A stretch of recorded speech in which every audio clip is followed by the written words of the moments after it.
So I'm going to jump in. I actually gave this message last week to our Western region CSPs. One thing I'm kind of fired up about is I'll still talk because we have people at different skill sets on like why business gifts should be a big focus. But what I'm most fired up about is that so many people on this call have made it such a big focus. I wouldn't be surprised if your team sold more than like almost all of the whole Western region. So I was like half of my talk was like just telling people on the importance of business gifts because it hasn't been as big of a focus for us in the Western region. So I want to start off with a question. Who in here is interested in selling business gifts? Just like raise your hand if you are.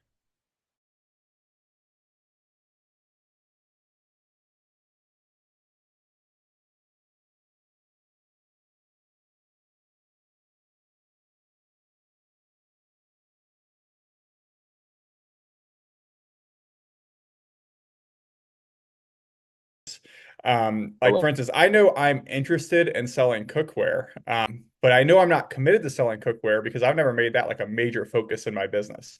I pretty much only sell it if it falls in my lap. It has nothing to do with my belief in the cookware. I'm a big cook. I've owned the cookware for 14 years and use it just about every day. But there's a big difference in being interested and being committed. And my goal, in this talk is that by the time we're done, that you're committed to selling business gifts. And I'm going to keep it super simple because that's what works. The goal isn't to sell 100K business gift orders because while they're out there, they're few and far between. The goal is to sell a lot more 2, 3, 5K, maybe a couple 10K deals out there. There's a lot more of those out there. And I just want to tell you just kind of how I became committed to the program. So I've been with Cutco for a long time, but I left and I pursued another opportunity for a couple of years. And then when I came back in 2022, I was committed to selling business gifts. So I was in a new territory. I started my business in New Orleans, and I was, out here in California, and most of my best shows were 2 to 3 hours away. So I knew for most of my events, I was going to be traveling. I wouldn't be doing a whole lot of like service call follow up because they were so far away. And I've always been a CGC rep. I had some CGC opportunity in front of me, but my territory is kind of small. It's only like a 500,000 people, so I knew I wasn't going to be able to make that like a major focus in my business and be like produce the results that I needed to provide for my family. So I wanted business gifts to eventually be the foundation of my business because I believed it was the future of the CSP opportunity. But I also knew it wasn't going to happen overnight. I'm still not at the point where like I can make it my main thing, although I'd love to do that the next couple of years. So I joined the industry program. I started coaching with Rob Robincheck to solidify my commitment. And I've been coaching with Rob and Josh for I'm going on 4 years now. So I'm not saying that you need to take the exact path and like make it like join the industry events team or make it just such a giant focus. But what I want everyone to start thinking about is what is being committed to adding business gifts as a healthy layer in your business look like to you. I definitely agree with Brian that for most people that the it's just a great way to add a little bit to your business, to add a nice healthy layer. And most of my sales have come from events, whether they happen at the booth or later on in follow up. I'm very proud to say that in 2024, I did not attend a single networking event.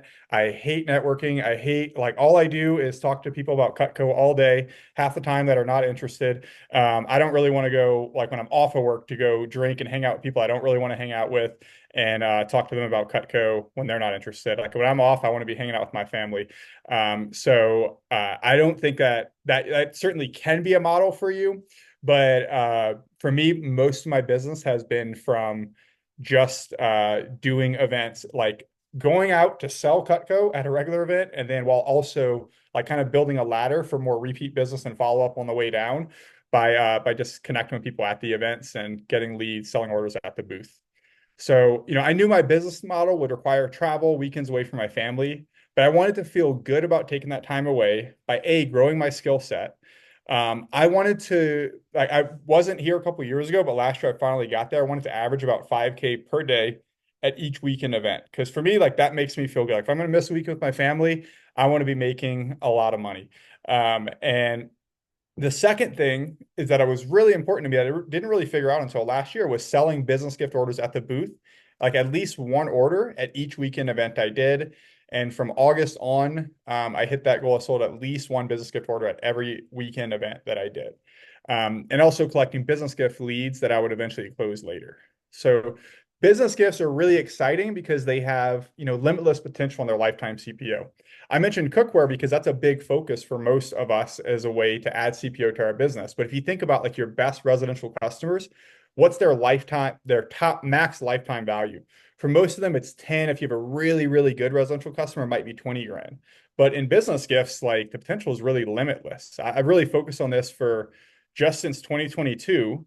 And CGC has been a big area of focus where like they have a much higher lifetime value, but and that's where most of my top clients are CGC. But just in 3 years, three of my top five clients of all time are business gift clients, and each of them are over $30,000 per CPO, and each of those clients have a minimum of 4 orders per client. So, there's a lot of potential, and those clients aren't going to stop at that 30K. Most of them are going to keep going again and again and again, and just keep growing and growing. So the real challenge is, how do we get more business gift orders? The only way we grow in this layer, the only way we grow to make it like really exciting to me, is getting more reorders.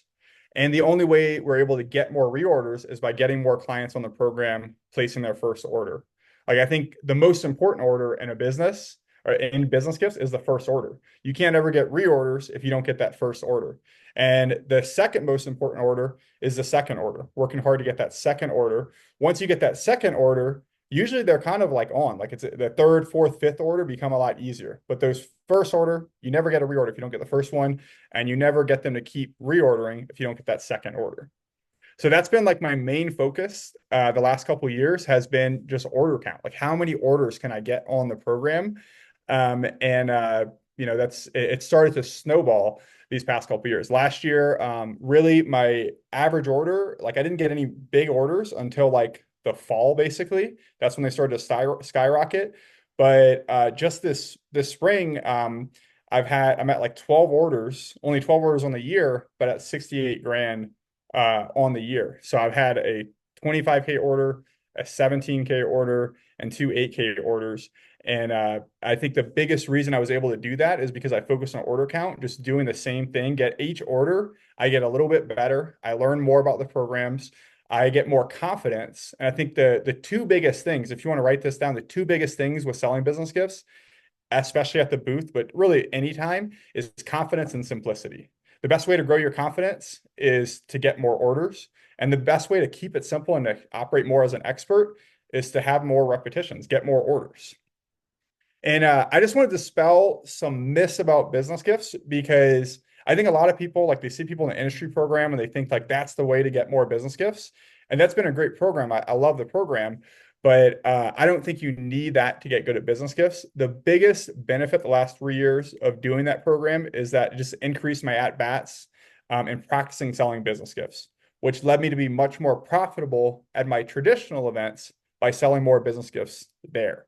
So most of my business gifts over the last few years have come from traditional events and my database. So last year I had a quantum leap in the industry program, and really in every area of my business, but in the industry program, I grew a lot. But out of my 250 grand in business gifts, 150,000 of that came on the residential side, either through traditional event, booth sales, past customers, service events. Even got a couple business gift orders from CGC events. But $70,000 of my business gift orders were taken at the booth at traditional events. So my goal is to teach you how to sell 100K in business gifts without adding anything to your schedule outside of maybe a little bit of follow-up and work you do from your house. So I got a couple tips, and then I'll just jump into some scripts and just how I go through a business gift conversation at the booth. So first tip is to have a beginner's mindset.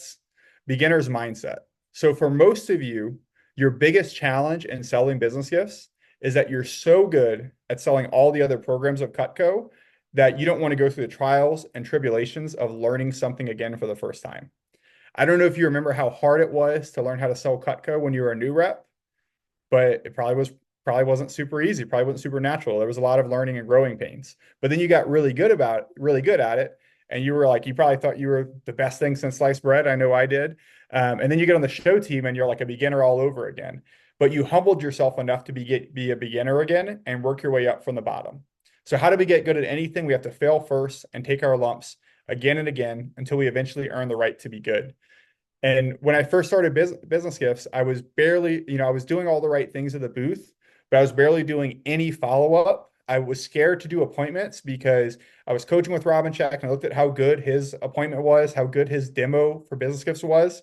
And I was like, well, I'm not as good as him, so I'm just not doing anything. And I missed out on so much CPO my first 2 years because I was waiting to have it all figured out before I started taking action. I remember I did like one business gift appointment and I completely failed and like fell on my face. It was horrible. And I was like, I'm not doing that again for almost 2 years. I was just like afraid to do appointments. And then eventually I was like, you know what? I'm just going to start doing these. And even if they're not perfect, each one I do, I'll get a little bit better. So don't worry about having everything figured out. Just take action. And if you fall on your face, learn from that and get better the next time. And the more reps you put in, the better you'll get at it in time. So it's not sexy, it's not fun, but the rewards are well worth the effort. So how do we actually, sell business gifts? Baseline, we have to have our scripts down. And I have a bunch of, like, I have my scripts that I can share. I don't know what the best way to share those would be, but I have them in a PDF. I can probably email them. I don't know if I should send them now or after. Let If me you know, want to send them Brian. to me, Julian, I'll make sure to get them to the team. Okay. I'll send them after the call then. And just a disclaimer on the script. So I'm like the least organized person. So just so you know, you do not have to be organized to sell business gifts. It does help, but you don't have to have everything like organized. So basically I sent my scripts to J Brad and they were like not formatted whatsoever. He was helping me out with the CSP stuff in the Western region. And he put them into to Chat GPT, which so ChatGPT wrote them for me. Basically, they're my words, but they changed the words. So I'm just saying that because it's a lot more proper English than I would use in a talk. So feel free to just put them in your own words. But they are my words, just a little more fancy than I would normally talk. So how do we actually sell business gifts? We have to have our scripts down. So I don't know if you remember how much you studied your scripts when you were a new show rep, but we have to get back to that. So when we're ready, we're ready when the opportunity presents itself. And if you want to take an extra step, listen to Giftology. If you haven't listened to that, you can buy it on Audible. You can read the actual book. I think the Audible is great. It takes like an hour or two to listen to. Also, if you just YouTube, like just Google John Ruhlin, I found so many great podcast interviews that just really helps me to speak the language of gifting.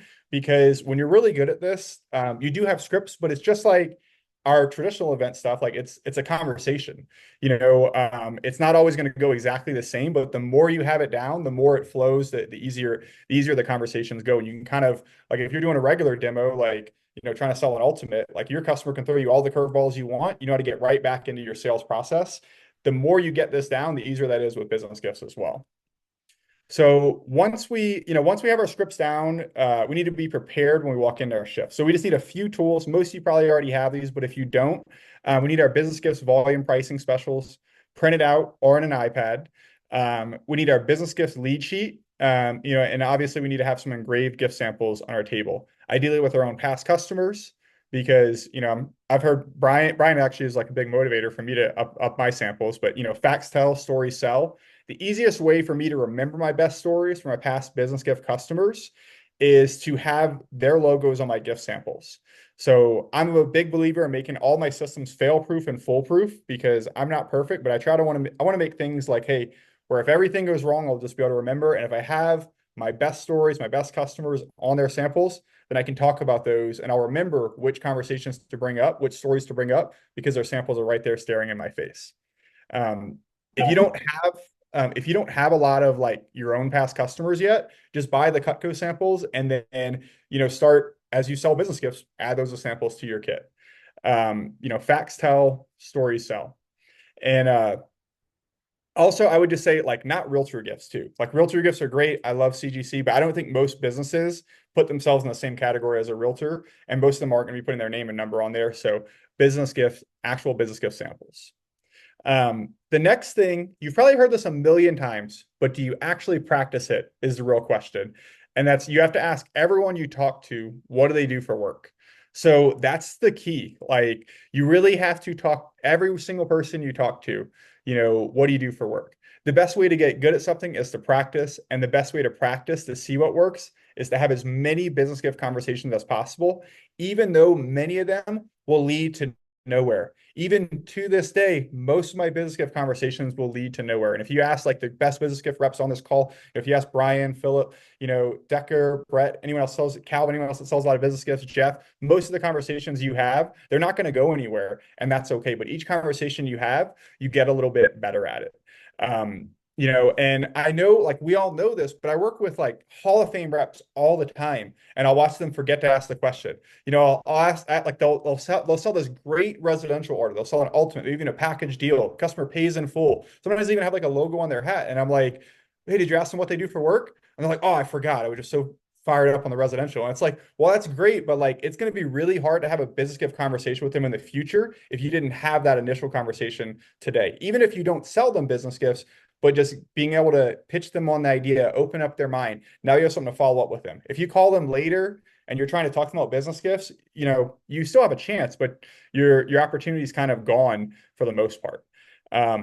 Even though each conversation may not lead to a business gift order, each conversation you get more comfortable speaking the language, the flow of the conversation, and when the right prospect finally does walk up, you're ready to knock it out the park. When I first started focusing on business gifts, I had a customer beating me up for a deal on 2 items. Like he was like trying to get me a deal on 2 items, and he ended up convincing me to get him a buy two, get one free, which I kind of hate doing those deals, but he certainly didn't seem like an ideal business gift prospect. And he wasn't even like dressed nice, but he did have a logo on his shirt. It was kind of like an old faded shirt, but I'm just like, hey, what do you do for work? And he had an ag wall company. We talked about the gifts and he liked the idea. He told me if he liked the lockback, he would, that he was buying, that he would end up buying 25 or maybe 100 for Christmas. He also needed service. So, I'm a big believer in leading with service first, especially for business gift customers, because they own businesses, they do service calls for their customers. And I guarantee you they don't do them for free. Like we're the only company that does that. So it's a great way to, add value, build a relationship. So I went out, I did a service call for him. He bought 120 lockbacks and 6 two-piece gift sets. His business partner, again, this guy started with a buy two, get one free, like the worst customer. His business partner bought an ultimate from me, a few weeks later. He since bought another 15 grand from me, and his sister company bought 4K from me last year. And they wanted to keep doing the build a set program that John does. It was like the most amazing whenever they called me because she like basically was giving me my script. She's like, John told me all this. And I was like, man, I trained John well because this is exactly what I tell all my customers, and you're already ready to go. So you really never know where your best leads and business gift customers will come from. So you have to ask everyone. Otherwise, you're leaving thousands or maybe even tens of thousands of dollars on the table. I don't know if y'all ever track how many pitches you do in a day. I've seen many CSPs do this. They're like, oh, I went, 2 for 4, whatever. They're tracking all their pitches they have. But I want you to track how many people you talk to about business gifts in a day.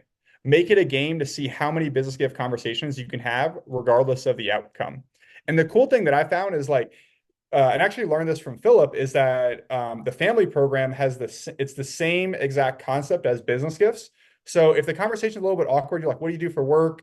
And they're like, oh, I do this. You can practice doing your business gift pitch with people that are like a teacher, someone that has a regular job. You can say, oh, this is why I asked, and kind of pitch the business gift program and say, I don't know if you know anyone else that does gifts.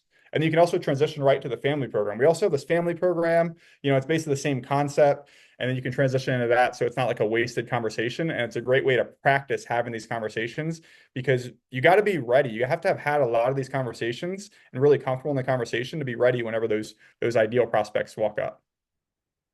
So I'm going to dive into my scripts now.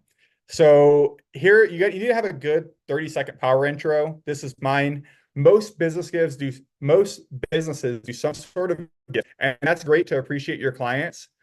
But most of those gifts are here today, gone tomorrow. Things like gift cards, gift baskets, bottles of wine, food. The challenge is they like those gifts, but they just don't last. And they're usually gone and out of the body a few days later. And if they're not serving your client long term, they're definitely not serving your business long term. What's awesome about Cutco is, as you know, it's a super high quality product. It's made in America. It's basically like giving the Tiffany's or the Rolex of the kitchen. It doesn't matter what industry you're in, the kitchen is the heart of the home. It gets used hundreds of times every year for decades. And what I love about it is that it includes the whole family, whereas most gifts only include one spouse And we found when you take care of the family, everything else just takes care of itself. So just imagine if every one of your clients was using your gift, for every Super Bowl party, holiday party for years to come. And we make it a really easy system for you where you meet with me once or twice a year. We get all your gifts ordered. You don't have to run around the last minute for your gift giving, and you get time to focus on the things that are most important in your business. And of course, because it has your logo, you can write off the full purchase. So get this down like the back of your hand. I don't always go through the script at once. As I've gotten better at it, I weave in key points at different times. Sometimes I call back to things, later in the conversation, just like we do with our regular Cutco pitches.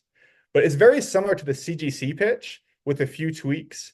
So in my opinion, the power intro is the easiest part. If you have your CGC pitch down, you can just tweak a few things and be fine. The big difference is what comes after that. With CGC, it's kind of simple. It's like you like the idea, then we talk about the order. Who do you buy gifts for? They buy gifts for their closings. That's like 95% of all realtor orders. When do they give them? When they have closings. But the challenge for businesses is like there's so many other ways they can do the gifts. So it's not as simple, but within our biggest challenges are often our biggest opportunities. And that's also why business gifts are so exciting. And I really I kind of knew that, but I was talking to Adam Conroy recently, and he kind of really opened up my eyes. He's like, that's why it's so exciting. You have so many different verticals. They can do gifts for employees, employee anniversary programs, customers, after jobs, holidays. There's so many different ways. One business could be buying gifts for like 5 different verticals and become like just a mega client. So that's where it's really exciting. And that's where, in my opinion, like this next part is this is the real magic of the business gift, pitch and program. So, most of my business orders and leads, especially at traditional events, come from people that are already buying knives from me at the event. So it's usually an upsell. So I'm normally asking them what they do for work as I'm processing the order, and the conversation will flow from there. So usually it goes something like, what do you do for work? If they say they own a business, or they don't even have to own a business, they could have like a managerial position. They could be a GM, CFO. A lot of times your best leads won't actually be the business owner. Those are the ones that are the easiest to work with. But usually if they're like a manager in a bigger company, those are sometimes the bigger opportunities. So, if they say yes, they're a manager, they have some sort of gifting like potential where they might do gifts. I'll ask, do you ever do gifts in your business? Or sometimes, if I know they own a business, I'll just cut to the chase, and I'll say, do you like write-offs? And sometimes I get an epic response. They're like, F yeah, I do. I'm a business owner. What do you expect? And they're like, why do you ask? I'm like, let me tell you. And then I'll do my power intro. So if they say yes, they do gifts in their business, usually rather than jumping into the power intro right away, I'll dig in a little bit more. So to kind of build some anticipation and just kind of make the conversation flow better before I jump into the power intro. So if they say they do gifts, I'll say, great, what have you done in the past? They'll tell me, and then I'll go into the power intro after that. And I can kind of leverage some of the stuff that they do. By the way, never talk bad about the gifts they do. It's like, hey, that's awesome. One of the things I learned from Luke Mills is always like compliment. Like, that's really smart. That's really great that you do gifts in your business. Most people don't do that. The challenge is while they'll like that bottle of wine, it's here today, gone tomorrow. And then you kind of, go into your pitch. From there, after I've kind of done my pitch, they kind of understand the process. I'll ask a transition question like, do you like this idea? Or could you ever see yourself doing this, doing Cutco as a gift in your business? If they say yes, this is where I really dig in.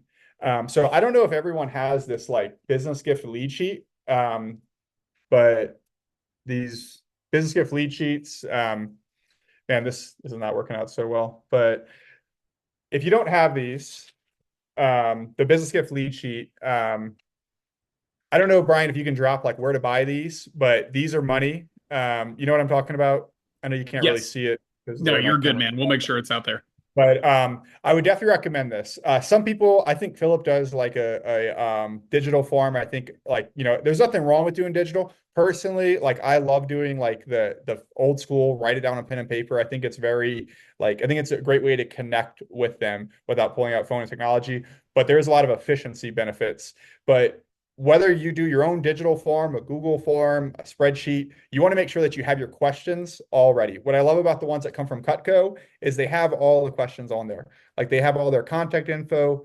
All the questions that I need to ask are already there. Again, I want to make things fail-proof and foolproof. If I don't want to forget a question, it's already on here. It's already on these lead sheets. So, you know, I'll ask if they say yes, then I'm like, hey, is it okay if I take a couple of notes on you for follow up in the future? And, 99% of the time they say yes. And, then I'll ask questions like, who have you done gifts for in the past? Employees, customers, I'll take notes on that. Depending on the industry, they may do gifts for after jobs, they may do gifts for top referral partners or key relationships. Some of these questions are on here. Some of these are things like as you have more of these conversations, you start to uncover like what people commonly do gifts for. After jobs, their top referral partners. Sometimes they do it for events. Sometimes they do it for, a big like, holiday dinner, client appreciation dinner, employee dinner. Anniversaries are huge, like 50th anniversary, 25th anniversary, 25th anniversary. So that's like the next question. When do you normally do gifts? Throughout the year? Any big events or occasions you do gifts for? Is it after jobs, around the holidays? What do you normally spend per gift? The more details you can get in this, the better off you'll be. Do they spend more for certain relationships? Like maybe you can do a tiered gifting system, bigger gifts for certain relationships, like managers or their key clients. Or maybe if they're doing jobs, you can ask like, what's your average cost per job? What's your average ticket? Okay, so if you had like an average job you close, what would you want to spend on that gift? How much would you want to spend on that gift? Do you ever do any like bigger jobs, like a second tier? Would you be open to doing a nicer gift for your bigger jobs? And you write that down if they say yes.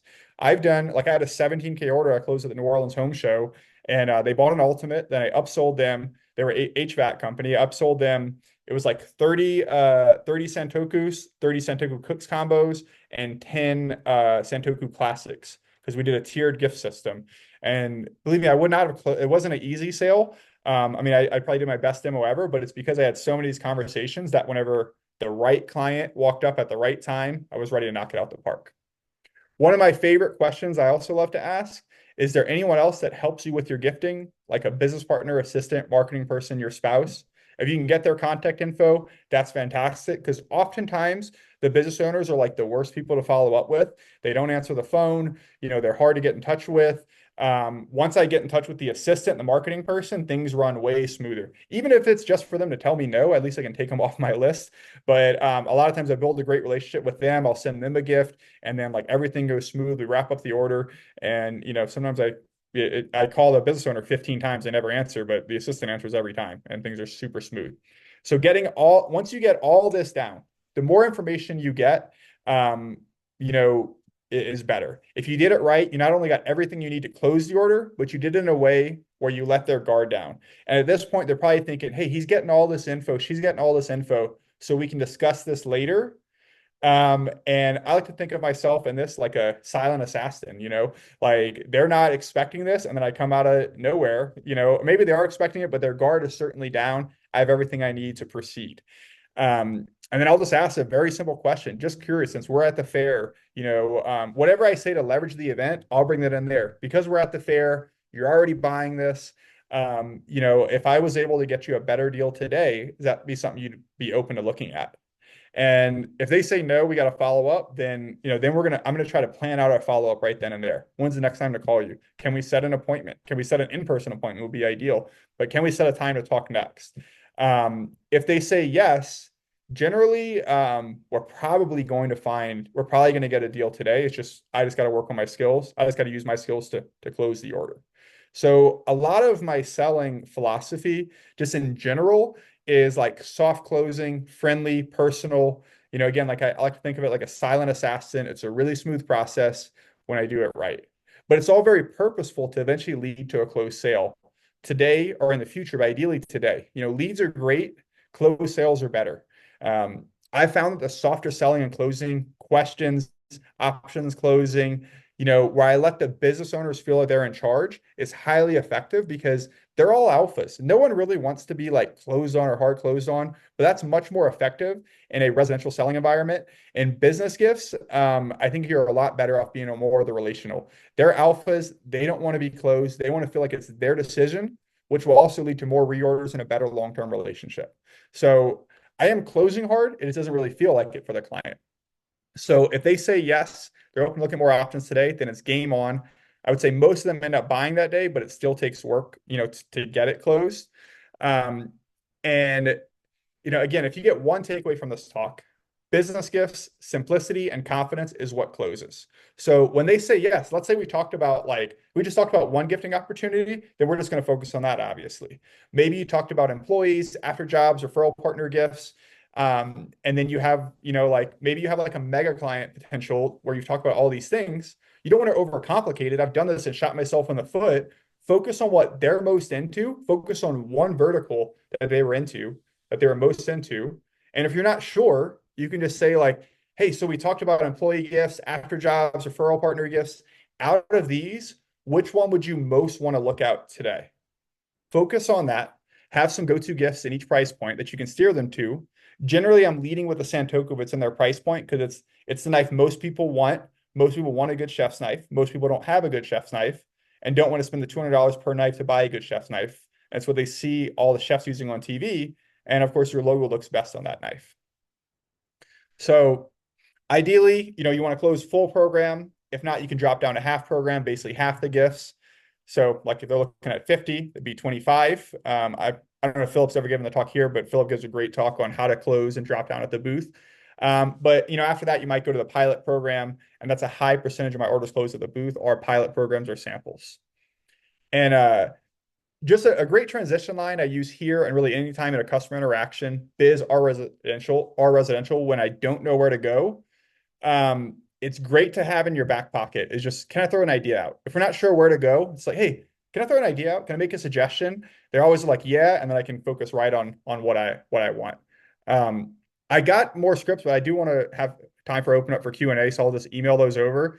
But I just want to the importance of focusing on like one vertical. So I closed a 25K order earlier this year. It was a 20 homemaker order. It was an amazing interaction.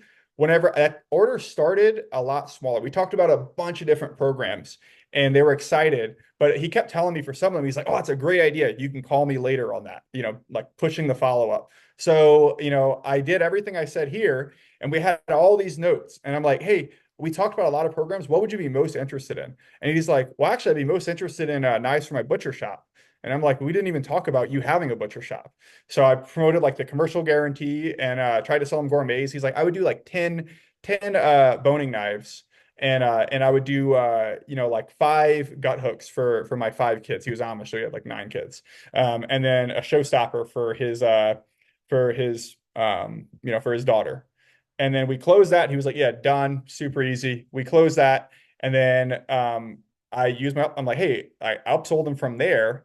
So we got that closed. We focused on the simple thing, just like we do in residential. We got that closed, and I was able to upsell him. I was only trying to upsell him 10 homemakers, to be honest, for after jobs. I did a good job selling and closing him. That whenever it took him a while to close and say yes, whenever he did finally say yes, he was like, you know what? Give me 20 of these. I'm doing them for my employees. So I'd say focus on the simple things. Simplicity and confidence is what closes. Once you get the order wrapped up, you can always upsell. That's what I got for now. I could keep going, but By the way, none of us are going to stop you. As long as you keep going, you're spitting fire there. One of the things that I love that you shared there, Julian, and then we'll open it to a little Q&A as long as you have time for it. One of the things I loved is you mentioned at traditional events, your gifts are normally an upsell. Usually you've attracted people to the booth, you've done your scripts, and I love that because that's where it's strictly additive. But it's additive with an insane multiplier. like an insanely high potential multiplier. But I've even had those conversations with people where they say, I feel like, how can I really focus on gifts without it messing with what I'm doing at traditional events? Well, the reality is you just make it a part of building rapport. You just make sure to add those qualifying questions in every single time, and then it doesn't have to mess with anything, because I think, 80% of mine are an upsell, and I'm not on your level. I'm working my way there. But I think that's such a good note because it's relatable to people at any level, to our newest people on the team, to our most experienced vets. We could all be doing this at literally every show we do.